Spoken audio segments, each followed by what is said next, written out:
50 spelers hebben hier. En dat is inclusief een voltallige drumband hebben we erin die een plak had in het geheel. En ik had tocht van een groot spul, hege tribunes, heeg decor, een soort oude Griekse arena met de spelers die spelen zullen. En dat is eigenlijk de intentie geweest toen ik de eerste keer dit stik leidde. Grut.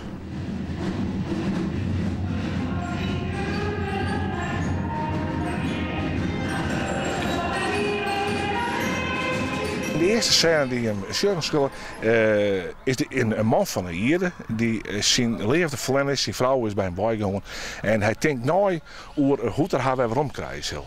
Achter in stilte en mooi ogen en actie. Doos is wat onwaarschijnlijk hoor. Ik ben meer met de klomp mijn bijna maar bereiken. Of best bang als dat mannelijk genoeg bent? Met zo'n man met macho wijze, hè? Net van die softies, krijg het mee. En wat had je nou mee bereiken? Ik begreep niet van die vrouw, jong. Wie je net? Houst u van Griet? Ja, wist. List gaat dat ik merken. Jongen, ze kan me zo vaak gehad. Ik bedoel, dat zult hem net wel lezen hier, als is de krijger op een dijk. Dit stukje gaat over Heet Cupido. Giet ook Cupido. Dat is een stuk dat vanuit de Gorenvraat de leefde gebracht wordt maar onder de mens ziet. En er werd er al erosieten die onder Afrodite spelen. En die hebben we testosteron gebracht bij de mens ziet. En dat er de leefde onderin op de mens ziet. Volledig op halslijn. En dat moet hersteld worden. En nu is Cupido, Ludwig het famke, die is gekozen om de leefde weer rond te brengen bij de mens ziet. En als het slacht, we zullen het zien. Waarom ben je daar zo laks? Zet de sokken er eens in. Waar erotiek en leefde uit elkaar hellen?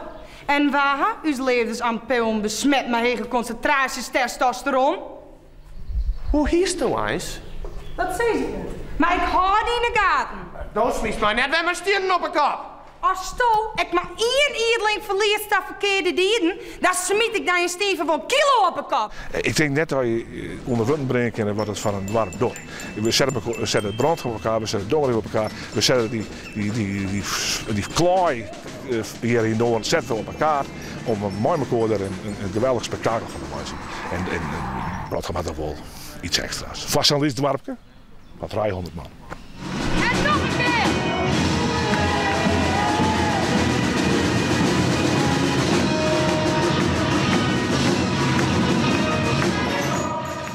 Dat weer.